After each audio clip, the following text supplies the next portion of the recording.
Welcome to Our Voices. A Happy New Year 2024. Welcome to our first interview of the new year. And with me, I have two special guests with me. I have Miss Morgan Fowler and I have Miss Ibtesam Barazzi. Yes, sir. Ladies, how you all doing today? Fine, thank you. Good. Thank you all for coming on. Thank you for coming on. Right now, well, here's a little backstory right here. And this is a very serious topic. Back in October, there was an attack in Israel. And as a result, there have been some attacks in the Gaza, if I'm saying it right, between Hamas and the Israelis. There is an ongoing issue right now over there. And right now, there are discussions here in Charleston. And so a lot of people are asking, what is going on? What is the backstory? And that's why I have my guests with me. So they're going to explain how, what, why. But before I get to my questions,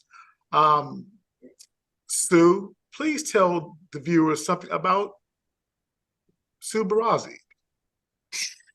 I am a vice president of the Islamic Association West Virginia. I've been serving in this position now for 8 years. I'm also an advocate for peace and justice and interfaith. I do a lot of interfaith work. I am an advocate for the poor and the homeless. I lead a team of providing a lot of services representing our Islamic Center on the West Side. This is not the first time, but it has been before. Way before October the 7th, it's totally irrelated. Our faith calls us to care for the less fortunate, the poor. And so that's our position. That's my position. That's my community's position here. We take a pride in helping the poor and the homeless community. I served on Manamil board now for over 6 years. I served and I was a volunteer at the Covenant House. We served dinner at the Covenant House. We have taken and made packets of food taken all over the city of Charleston.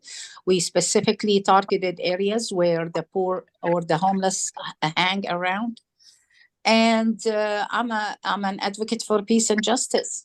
And now we have a Charleston Muslim Feed the Hungry team that we fill the food pantries at Bream. This is our 5th month, way before October the 7th.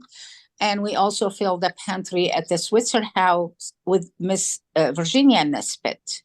So we take food for them every month now for their pantry. And also the Islamic community and the Muslim Feed Charleston team served Thanksgiving dinner at the Bream for the homeless population. It happened to be that on that day, the gas crisis on the West Side. So we ended up serving over 375 people. And we served the Christmas dinner as well at Bream. And the reason why we select Bream, because it's the church that is located on the West Side and their door open. Like now, they are considered the warming center. Tonight, we were supposed to take chili for them to help with the warming center and all those people who are frequenting. I understand they're serving between 75 to 90 person every night. So we switched because of the snow. Some ladies are not able to get out of the driveway, including me. But we're cooking chili. We're bringing chili and crackers tomorrow instead of today. And some dessert as well. So we are in this community to help each other. And that's what I do. Morgan? Yeah, so I do a plethora of different things. By day, I do a lot of work to end justice barriers and mass incarceration in the public defender's office. I run a political consulting company that supports progressive candidates running for office all across the country. I'm a grad student at Marshall. I do a lot of volunteer advocacy for other things with SC Justice Group and with this particular cause for a ceasefire resolution to help end systems of oppression. And so I guess I would identify as an abolitionist.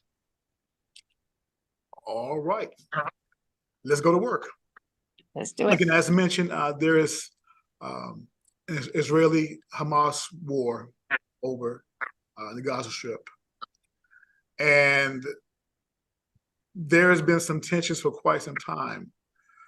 Can you explain to me the backstory as to why there's tensions over there prior to the attacks on October 7th? What's the tension between the two regions? Well, you got to understand October the 7th really is a highlight to the what I call a pressure cooker that finally exploded. Okay. The region that is Palestine, which is part of the entire region that used to be called Bilad al-Sham, the area of Sham, that was included before 1948 and 47, that was including Palestine, Syria, Lebanon, and Jordan. This was one country, one people, one nation. It's called Bilad al-Sham. In 1948, 47, 48, the the United States, England, France, and all of these people decided to say, okay, we found a homeland for the Israeli population that is being kicked out of every country. And they made their home country to be Palestine. So they decided, just like if I come, Mr. Ray, to your house and say, I like your house. I want you to go out. I'm going to take over. So in 1948, they forcibly evicted so many people out of their home and took over the land.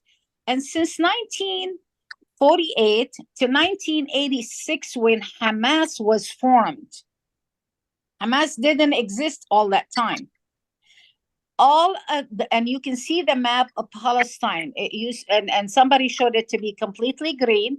Slowly, the level of green diminishes, and it became just a spot of piece of land. In 2015, if I remember my numbers correctly, the Palestinian Hamas was formed in 1986. Okay.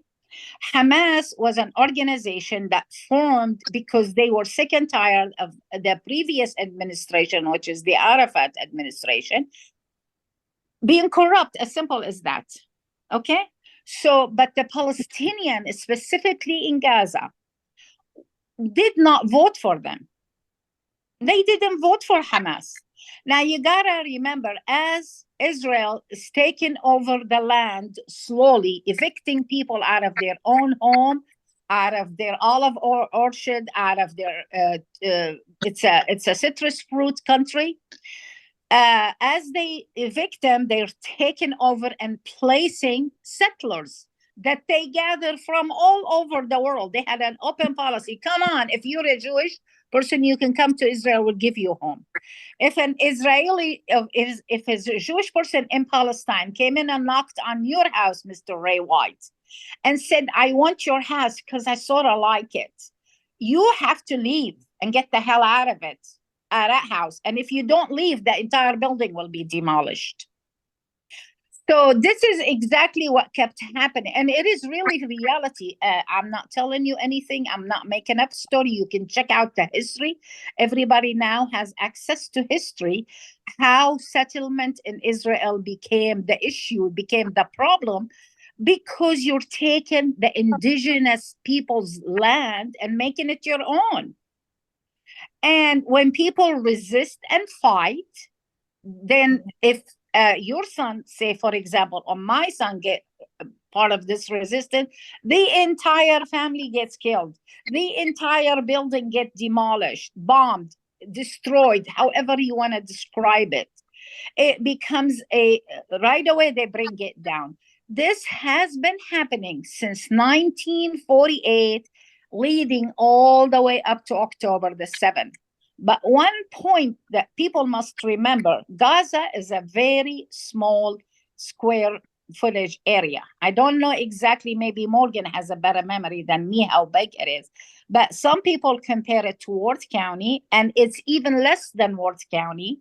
But it had a population of 2.2 million people, where it was described by the UN the most dense area to live in the entire world. It's a little Where over 17 square miles. Thank you, Morgan. So You're where did the 2.2 million came from? They were not originally a Gaza people. They were not a Gaza population. They came from all over Palestine. Those who did not leave Palestine, many Palestinian people, when we're evicted, migrated. This is how we create a immigration situation. They migrated into Lebanon and were put in camps. They migrated into Damascus, Syria, or Jordan. Jordan, half of its population, if not more, Palestinian. So they spread themselves around the country. Literally, today, as I'm speaking to you, sir, I have one father of my friend who was evicted in 1948 with his entire family. He was a boy then, held the key to his house, thinking that he's going back. Actually, the AFSC was called in 1948 to help with the evacuee, get them ready to return to their home, which never happened. So when you think of all of that, and this country does not really, the media does not address any situation going in Israel. If it did before, we talk about some children using rocks to hit tanks, or we talk about some children, that's the only thing they had, is they didn't have military equipment. They don't have any military people.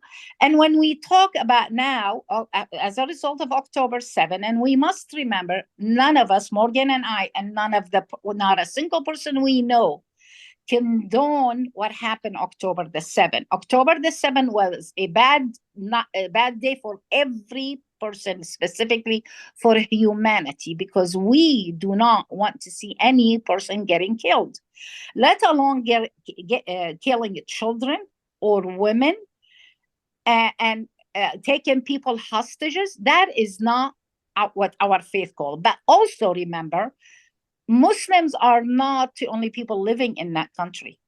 There are Christian Palestinian, there are Jewish Palestinian. I must remind everybody, Jesus Christ was not a white person with a blue eye and blonde hair. Please remember, he was a Palestinian. He was born in Palestine. Bethlehem is in Palestine. So if we go back and say this past Christmas, while the whole world celebrated the birth of Jesus, except for Bethlehem, the church in Bethlehem did not celebrate it because they placed baby Jesus on the rebels, because the Israeli government destroyed their church as they destroyed everything else in Gaza. Today, I read in the report, UN said that Gaza is not a habitable area. Yet we have people living in tents inside it because they remember their forefathers, their grandfathers, and their fathers, how when they told them, leave, and you're going to come back, which they never came back. Now they refuse to leave. You're going to make us live in a tent on the rebels? We'll do that. This is our land. This is our home. Now, today, after 103 days of this conflict, or 4 days, don't have exact date. However, starvation, not only about 24,000 human beings were killed, 80% of the people who lived in Gaza were women and children. So out of the 24,000 people killed in Gaza, we have about 11,000 of them are children. And I forgot the number. Morgan, help me out with how many women were dead, and the rest of them are human beings. They're somebody's father, somebody's husband, somebody's son, somebody's grandfather. And when you talk about a war, a lot of times when you consider Ukraine and you considered Russia, Ukraine says, this country, this city is fallen. This city we won. Here, we're talking about hospitals. The Israeli government is targeting hospitals, for God's sake. Hospitals. They used to have 27 hospitals. They're down to 3 barely functioning hospitals. Morgan? Yeah, I mean, I think Sue covered for the most part most of the history, but I think you just have to remember, like she said, this has been a pressure cooker that has been kind of in the making for quite some time, just due to, consistent oppression of a group of people, and what happens when you continually oppress a group of people for a long span of time. Nothing good comes of that, right? And so people do get tired of being oppressed and putting into what they called Gaza as the largest open air prison. I kind of disagree with that sentiment, because a prison would indicate that they've done something wrong, and they have not. And so I would really pretty much refer to it as an internment camp. I mean, there is a wall built around this 17 some square miles, and they have to remain inside this wall. They have to get permission to leave their homes. They have to get permission, if they're granted, to leave Gaza at all. It's guarded by Israeli military. So essentially, they just have guns pointed at them all day while they're inside this wall that they're not able to leave in a land that they are supposed to call home. And so eventually, those tensions are going to clash. So we looked at Hamas as an organization that is really an uprising. It's like I said, we don't accept what they did on October the 7th. However, it is an uprising for an occupation. The land has been occupied, the Palestinian land. It's an occupation that has been going on for 75 years. It's an oppression regime. It is not a regime that give an autonomy and a statehood to the people they occupy. They kept moving them and pushing them and pushing them, and everybody witnessed. In 1948, there was no TikTok, there was no Facebook, there was no communication, that people didn't really hear the truth. And so today's war, if you want to call it war, a war normally is between two equal partners, two equal people. You cannot equate Hamas, an organization.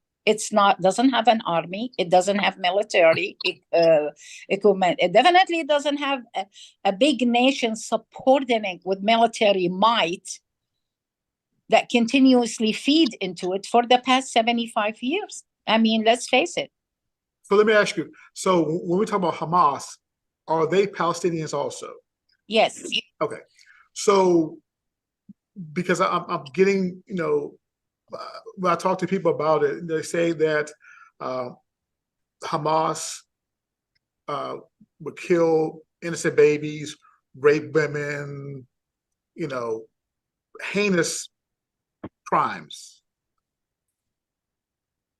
What are your thoughts on that? Is that true? I don't know if that's true, because the war started by saying they beheaded so many babies and they raped women. We have a person who was under one of the hostages who came out and says, when the war started in that, what was it, some kind of celebration, the people got caught in the crossfire from IDF. Most of them got killed by IDF. We have not seen one single person. We have not seen pictures of beheaded babies, but we continuously see pictures of babies, limbs, hands, heads, parts of their body cover the internet with these babies. But we haven't seen any of the babies who have been beheaded. If they did that, that's crime against the humanity, and none of us will accept that. If we're talking about beheading, if we're talking about killing, the history of Israeli government since its occupation is full of stories like that. All you have to do is bring a couple of Palestinians and let them tell you the stuff that they saw. So if that's what Hamas did, remember the Palestinian, yes, they may be Palestinian, but let me tell you, Jeffrey Dahmer was an American. That has no reflection on you. So I And can so say when you're talking about an Hamas as Palestinian, yes, they are Palestinian, but that doesn't reflect all Palestinian are. And so therefore we need to completely wipe out every structure in Gaza and destroy it and destroy the number of people looking for Hamas. Go ahead, Morgan. So I do know that President Biden rolled back his statement about the beheaded babies because it was untrue. Now, Yes. I don't have confirmation neither to confirm or deny whether they have committed sexual violence towards women. If they did, we condemn that in the in the biggest form. I think that sometimes people are equating Palestinians with Hamas because, sort of like she said, like all Palestinians are not a part of Hamas. And so we can't equate that it's collective punishment for an entire group of people because some people did something really terrible. And so we have seen the Israeli military is able to be super strategic in how they commit strikes to take out people that are members of Hamas. Like we've been able to see how they can come in and simply take out one floor of a building and the rest of the building still stands to kind of get their target and get on. But instead, what they've decided to do is drop 7,000-pound bombs on the top of literally everything to the point where Gaza is now inhabitable. And so now, instead of doing strategic military strikes, typically like what we've seen a lot from the U.S. when we go into these foreign countries in the Middle East and we're looking for a terrorist organization, you will see them make strategic strikes that they minimize civilian casualties. This has just been a full out war on the people of Palestine. So we're not minimizing civilian casualties or we wouldn't see 24,000 people dead. We're not doing strategic strikes on Gaza to take out the threats or to find the hostages. We're just plowing over every building and hospital and church that we can find to the point that there is nothing left. They have no hospitals. They've destroyed schools. And now we're bombing in other countries. And it's just... it's a situation of collective punishment. Like we could be a lot more strategic and minimize the civilian casualties, but instead we're going to cleanse a whole entire ethnic group of people.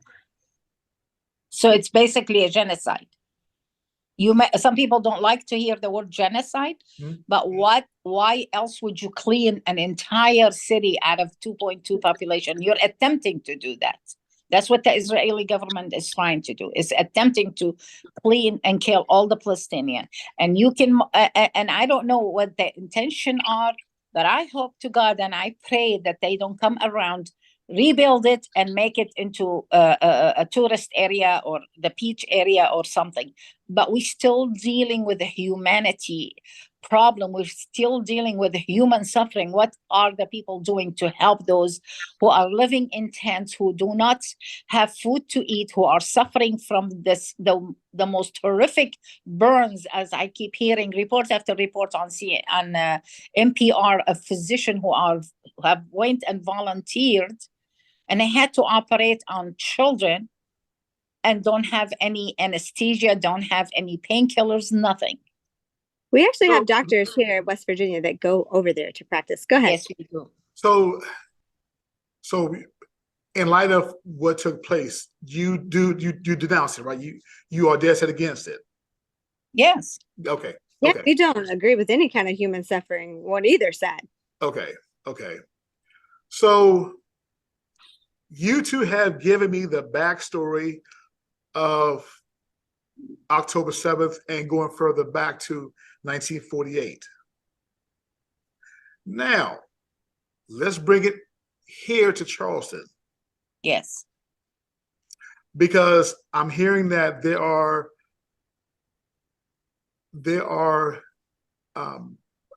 Jewish people here. Of course. You know, not to sound offensive. How is the Islamic community in conjunction with the Jewish community? Is there a conflict here in Charleston? No, of course not. There is no conflict between the Muslim community and the Jewish community. And why would it be? There is no conflict between the Muslim community and the Christian community. Some Christians were killed there too. Why would it be? You cannot hold a person.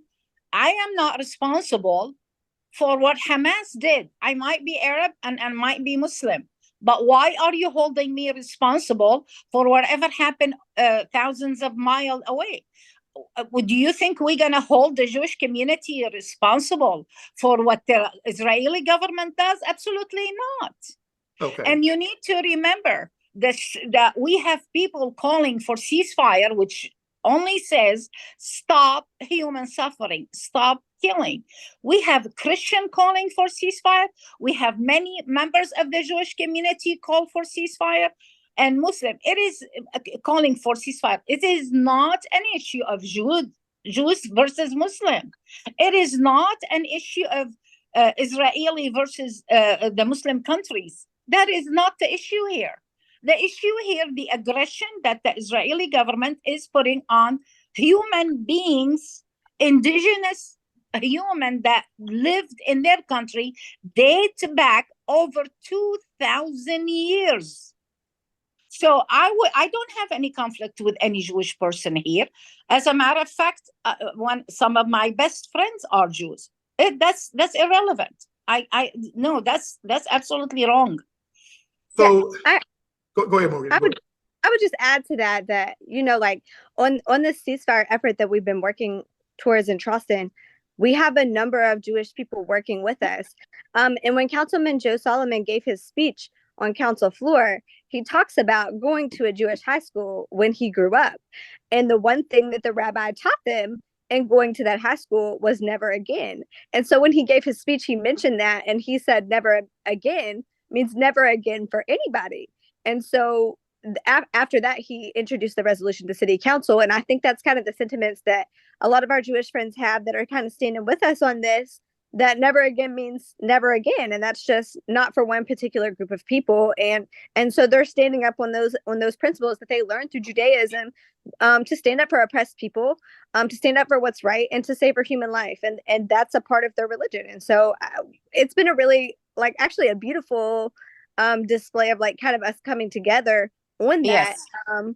that we've been able to do this big interfaith for a ceasefire thing that we're doing in Charleston, where we have reverends coming to stand with us. We have members of our Jewish community coming to stand with us, Muslims, people that are agnostic, that don't practice anything at all. And it's just been like a very unified effort from a lot of different people. So how is the relationship between the Muslim community and the city of Charleston, city council and the mayor? A little In strict. what way? Yes. In what way are you asking this? Okay, so last month, I think the first council meeting of this in December, I was there, and a lot of Palestinians spoke, asking for Mayor Amy Goodwin and City Council to call for a ceasefire. And there was a letter that was sent out to Washington D.C. calling for a ceasefire. No, the letter did not call for ceasefire. But go ahead. Go ahead, Morgan. I'm sorry. That's okay. That's why we're here to talk about it. Okay, Yes. so thank you. So there was a protest in the next meeting. There was a protest in the hallway, and I saw on the news asking for, demanding Mayor Amy Goodwin and City Council to call for a ceasefire. Okay, so let's give you perspective. Okay. What we tried to do, we went on December the 18th, and we had 4 people spoke to the city council, to the council member and the mayor, asking them and explaining the situation to them, asking them to, we ask them to consider ceasefire. Council member Joe Solomon heard the call, and he was really affected by what we said, and he reached out to us and he said we can do a resolution. Now you need to remember, when we ask Charleston, West Virginia, to ask for ceasefire, it is really symbolic. in a way, because it definitely not going to go to President Biden and says, Charleston demands ceasefire, so thou shalt stop. It won't happen that way. But what we're hoping for, if we get Charleston, West Virginia, people with the big heart, people with the conscience, people who are faithful to humanity, say the people in Charleston demand ceasefire, we hope that message will resonate throughout the state of West Virginia and make its way to show Charleston, West Virginia, by God, West Virginia, are calling for a humanitarian stoppage, a humanitarian suffering stoppage. So that's what we're saying to them. But once the councilman prepared the resolution, and he said we can submit the resolution, and they're going to get together again on January the 3rd. Hopefully we can talk to them and they can pass the resolution. Instead, once the councilman sent those emails, what Mayor Goodwin did with some people, and we don't know who she did it with, they came out with a letter to the congressional delegation, such as Joe Manchin, Carol Miller, Shelley Capito, saying to them that they want them to have a peace. And I forgot how they worded it, because that letter was never shared with us as a Muslim community. We were not consulted on the writing of that letter. All of a sudden, we find out, we got a notion that the letter is being prepared. So we reached out to the mayor, to the council member, and said, oh, you're thinking of writing a letter. How about and consulting with us? Of course, none of them responded to us. Okay, they went ahead right before Christmas evening. They sent a letter with the 20 council member signing the letter, and 6 abstained from signing it. And speaking on behalf of the Jewish community and the Muslim community. How do you speak on behalf of a community, such the Muslim community, and you don't consult with them? You don't allow them to read the letter. You don't get their opinion. We want ceasefire. You want peace. We all want peace. How do you start with everlasting peace if you don't stop the killing first? How do you achieve that? How do you get to say, I want a peaceful resolution. Let a government official deal with it. Okay, we're here in Charleston, just a little community. We make no difference. According to one of their city council member, she stood up and said that last meeting. However, government start at the bottom, at the grassroots. We, the people, we have the right as constituents to ask for a humanitarian action. The ceasefire, as Brother Dirar asked them, what's so scary about ceasefire? All we're asking you is stop the killing, stop human suffering. So why is everybody afraid of that? Then we came back on January the 2nd to start the new year in a peaceful manner. And we held on the step of the Capitol City Hall a vigil, candlelight vigil with interfaith prayers. We have we have Reverend Holly came in, Bishop Holly, and he came and he spoke to the members. Everybody is touched, Ray, by the fact that we're seeing so many children being killed, body parts, and the one who are living, they're not any better. Actually, the one who are killed in better place because they're not suffering. We still have people suffering from the burns, the severe burns, the lack of food, the lack of medication, the lack of medical treatment. All of that is continuing to happen. So then on January, and that was a very peaceful vigil, candlelight vigil, where we had over 100 teddy bears with the candles lit up to symbolize the babies that are lost and killed in Gaza. And then the next day we came and attended the vote, thinking that it's going to be a positive vote. Instead, yes, we had over 300 people show up to that meeting. Of course, because they're all supporters. And all of these people, they were American people, they were Christian, they were Jews, they were Muslim. We're all one community here.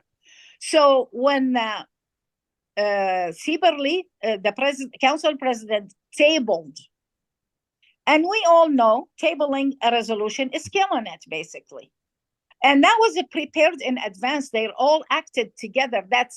I call that political maneuvering at its worst, because it was pre-done. Joe Solomon, while he was reading his statement, why he's doing the resolution, he made a motion on the floor, and the mayor just gone over it as if nothing happened. She didn't hear him, whereas council member Chelsea Steelhammer. Thank you, Maureen. Steelhammer was seconding the motion, but the mayor, in her preparation mind, didn't even hear her until he stopped her. Joe Solomon stopped her. Yeah, she actually went to second the motion. They just kept on going. I was like, okay. And to give you like a little bit more context, before we submitted the resolution, Councilman Joe Solomon sent the resolution around with all of SCC to every single member of council. We asked for their feedback. We asked for them to meet with us. We asked for their edits of what they felt like they needed us to take out, what might not be appropriate, what they felt like might be problematic. And if they had issues with it, we were happy to add edits to it. And so we did. We took out the word genocide from it. We condemned Hamas, and we got very graphic with the details of the things that they said that Hamas did. And we added what they asked us to add into the resolution. So when we came to have it tabled at the beginning of January, it was almost like, we asked you to meet with us. We were happy to give you more context if it was something that you weren't aware about. And then we explained to them, the importance of city councils doing this. More than 13 city councils across this country have passed ceasefire resolutions. This is not something that nobody has ever done before. These are things that send messages to your federal legislators. And now, because we've asked for this ceasefire resolution, there are cities all across the state of West Virginia that are organizing to do the same thing. Martinsburg just told me they're organizing to go to their council. They're organizing in Lewisburg around the issue of a ceasefire. They're organizing in Huntington over the issue of a ceasefire because they see what we've done here in Charleston, whether it's passed or whether it hasn't passed yet. They see that we've uplifted the issue. We've shown them what's going on, the truth of the matter, and that we've empowered people to go to their councils and ask them at the municipal level to send a message to their legislators. When they sent the letter on behalf of the Muslim community after they didn't consult us, the letter did not say the word ceasefire in it. The letter essentially said this: hey, federal legislators, we have some people that are hurting here in our community. Please do something. We don't really know what the answer is, but thanks. That's not enough. That's not enough. There are people dying. Every 9 minutes, a child is dying in Palestine. That's not enough. So, city council, you feel like city council has really just ignored your request in a ceasefire.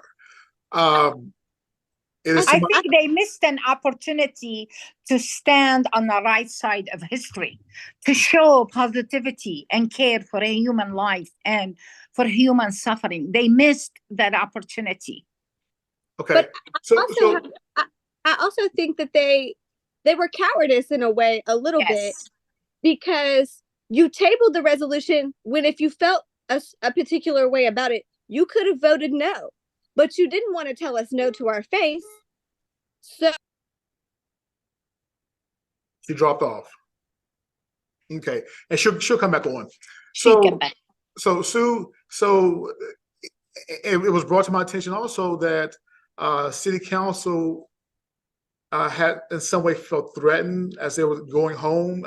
Absolutely not. The police was there. We had a very peaceful protest. Yes, we had kids who stood in the hallway and they shouted "Free Palestine" and "Ceasefire now." But the police at no one single second felt threatened. Nobody was threatened because we are a peaceful community. If the policeman was threatened, believe me, they would have arrested some of us. Well, I swear to you, they did not do anything. They stood by. And as I told them, these kids need to vent off. They were upset, and we all were upset. I'm not just saying that just the youth. Everybody was upset. I'm one of them. And then they had to sit in. They sat for 5 minutes. They want to make their point. But the city council, how can they be threatened? Oh, they all left from the back door. None of them came close to us. except Go Just ahead. Solomon and Chelsea Stillhaber came out and they stood with Yes. us. And actually, Did after you this hear last him? He council said meeting, they were some police. The council member felt threatened. well, so after this last council meeting, it's actually funny because the chief of police and the director of the FBI came to Sue and I and thanked us for the way that we have been. Yes. They like, we understand what you're doing. We support what you're doing. Yes. Thank you for the way that you've handled this. Because we have remained peaceful. We may have shouted. That's our right to do so. In an effort of protest. But we've never threatened anybody. We haven't gotten aggressive with anybody. We did what was fully within our rights. And so this last time when we showed up to council, we came and we wanted to demonstrate, yeah, we're protesting, but in peace. So we taped our mouths shut. Absolutely. And we didn't say anything. We just looked, stood, and demonstrated silently. And so they came to us and they thanked us for the way that we have been able to handle things. They call Sue, they say, Sue, make sure everything's okay. Sue's like, no worries. This is a peaceful community. We're not going to do anything to you. No, and I know they never felt threatened. Chief Dempsey called me personally on my cell phone and talked to me.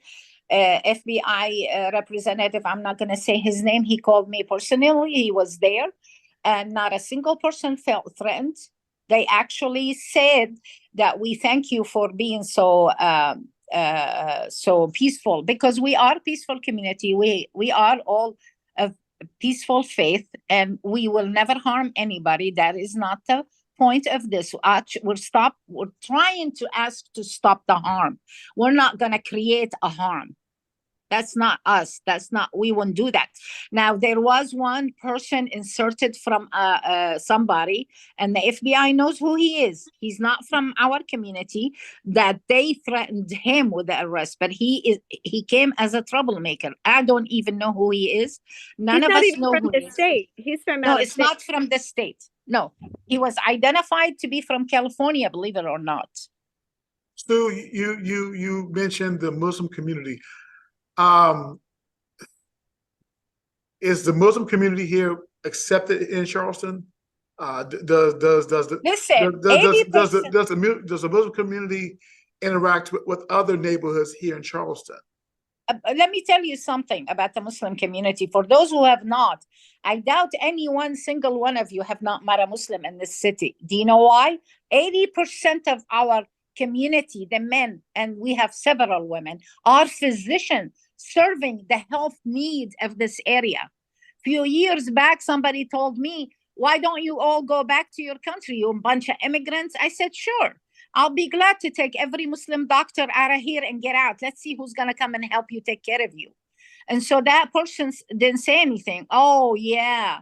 And a lot of the council member, the city clerk, somebody else said, oh, so-and-so is my doctor. Oh, I just saw my doctor, part of the protesters.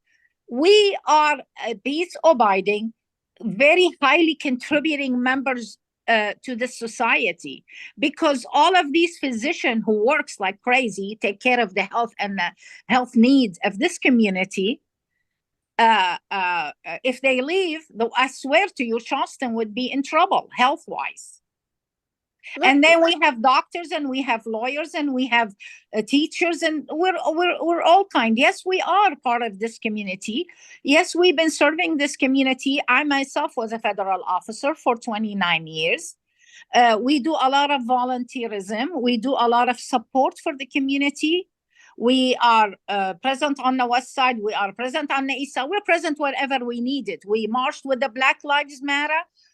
I'm a member, actually paying member of the NAACP, proudly so. So people don't know, you need to remember, not every Muslim is going to look like me and Morgan with a head cover on. I was going to say that because so I'm a revert Muslim. So my journey is going to be different than Sue's, right? So like people know me as me, and then they see me one day put the hijab on. You know how long I practiced Islam without putting the hijab on? A little over a year. I was the same person without the hijab that I am now. And so sometimes people will be like, wow, when did that happen? Well, I just saw you yesterday. Nothing's changed since then. It's just that I put my scarf on. That's it.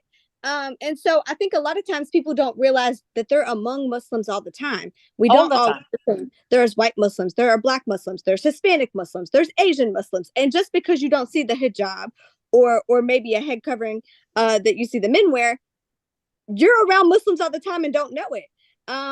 And so sometimes I hear people say, oh, we don't see them present in the community. Well, you just don't know who they are. They don't all Yes. look and identify the same. You see them all the time. And so we did a lot of work, in a lot of different communities, especially Sioux, where they go to the Bream Church and they do a lot of things over on the west side at the church. But specifically during the gas crisis, they were feeding people. I called a Muslim organization up from Michigan and I said, hey, we need heaters. And they were like, no problem. Here's $3,000. Go get as many heaters as you can. So I did. And I took them to Health Right and I gave them blankets and I gave them heaters. And so it's not even just the Muslim community in Charleston. When we call other Muslims, it doesn't matter. They might be in another country, in another state, and we say we need help. They show up for the call and they answer the call. The Muslim nonprofit just gave Jackson County, a Muslim nonprofit that I called on out of DC just gave Jackson County kids over 100 coats to put into their schools because their coat closets were empty and it was going to be 20 degrees this weekend. So I think a lot of times, like, maybe we just don't seek enough credit for the things that we do, so you don't see us visibly. It's just what we do. We just show up and answer the call, but they're embedded in your communities all the time. And I never, I used to Kermit, West Virginia. You know where Kermit, West Virginia is, Ray, right? It's the area that was the most hit by drug problem. And a lot of the parents in Kermit, West Virginia, were either dead from over drug use or either imprisoned. So the grandparents are raising these kids. 2 years in a row, I visited their children's center and took a Christmas present to them. But nobody knew because I don't make a big deal to do with it. I don't put it on the news. I don't say, hey, you, when the water crisis that happened 10 years ago, with the pollution of the water, the masjid was opened for water, and we gave out so much containers of waters that we never said anything about it. So yes, we're just like what Morgan says, these white doctors that you go see, you don't know what they are, who they are, but they're there taking care of you. I didn't know that my doctor was Muslim until I walked in the masjid and saw him giving the call for prayer, and I was like, hey. Okay. So you're still fighting for the calling for a ceasefire from the city of Charleston? Yes, sir, we are. Okay. And you're not backing down? Absolutely not, because we know we are on the right path of history. We are on the right side. We have human lives that we're concerned about. Every day we we do waste time talking about it. As Morgan said, every 9 minutes, a child is killed. The Israeli government is killing 170 people every single day. So the number keep rising. People say to me, I don't understand what side should be on. You don't need to be on any side. All you need to be is on the side of humanity. And if you're not convinced and you don't know the history, this 1 hour show might not help you. But why don't you come to our masjid? January the 27th, we're going to have at 6:30 p.m. Our masjid is located in South Charleston on One Valley Drive. And you can come and hear American professors, Marshall University professors, talk about the history of Palestine and what happened. Another one, he's going to talk about the conflict and how the U.S. has been helping Israel for the past 75 years and what's going on. You're going to hear a white reverend, Christian reverend who went and spent time in Jerusalem. She's going to talk to you about it. You're going to hear a brother who has a 93-year-old mother in Palestine calling him every day. Why are you there? Are you safe there? Now she's in Palestine under the bombardment and she's scared about the son who's living here because she's a mother, and I fully understand that. So if people need to have more information, come and talk to us. We will be happy to give you references. You don't have to believe me. You don't have to believe Morgan. Thank God the internet now, you can search any topic you want and learn the truth. I am not telling you anything that United Nations, British BBC, NPR, all of these good stations have called the right thing and described what actually is going on in Palestine. So, but come to the masjid, January the 27th at 6:30 p.m. We welcome every single human being. Nobody is to be kept out. Everybody is welcome. And we'll give we're gonna feed a you. little bit bite to eat too, huh? I said, and we're gonna feed you. And we're gonna feed you. All right. What do you serve? Oh, I have a fundraiser to go to. What are you serving? We're gonna serve Palestinian food, dear. And if you've never had Palestinian food, you should. Well, I'm from a small town called Washington, D.C. Oh my goodness. Oh, so you've had Palestinian food probably. I've pretty much had it all. Okay. So, and the thing is now, because of my condition, because I get gout a lot. So when it comes to the seasoning and spicy, I can't have spicy food. I can't. Yes. Well, make sure it's not a spicy food. I am diabetic, just like a lot of folks in this area. Mm-hmm. But we'll try to have a sample of different cultural type of food that they are known for. Now, to be frank with you, that area, Bilad al-Sham, all have the same type of cuisine, okay?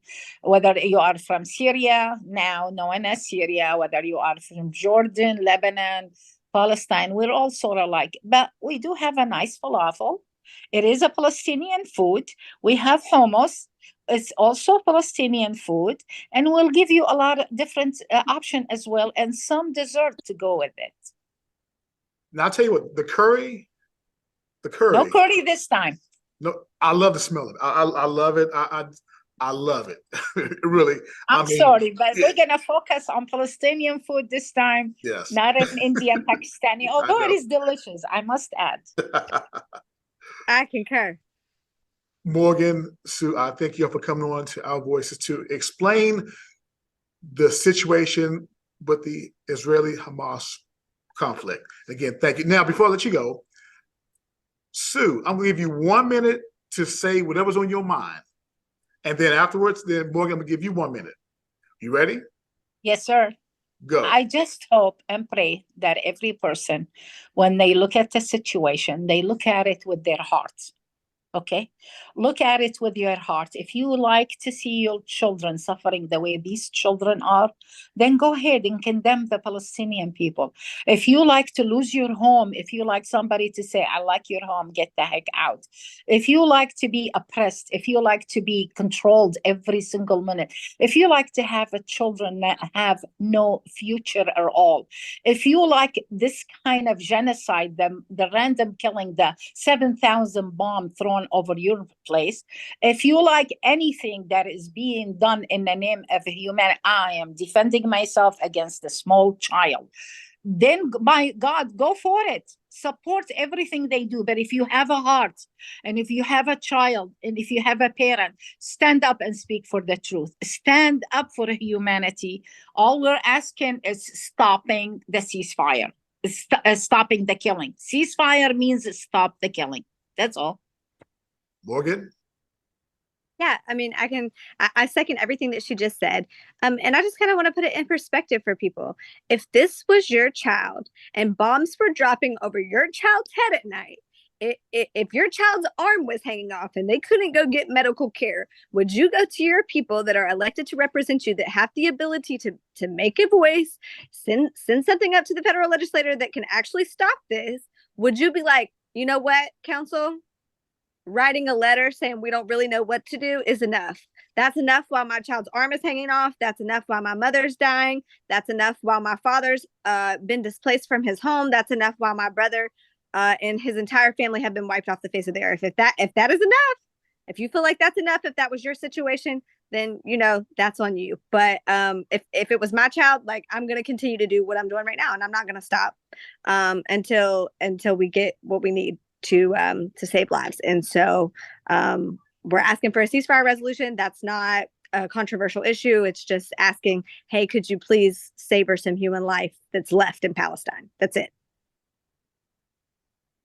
Miss Sue, Miss Morgan, thank you very much for coming to Our Voices. Again, I appreciate this. You all take care and be safe, okay? And Thank you. let's go Thank you Black so much. Eagles. I Okay, see your Black Eagles t-shirt. I'm an Eagle, so I meant to tell you, let's go Black Eagles. All right. Don't go anywhere. Hold on for a second. Hold on for a second. Okay.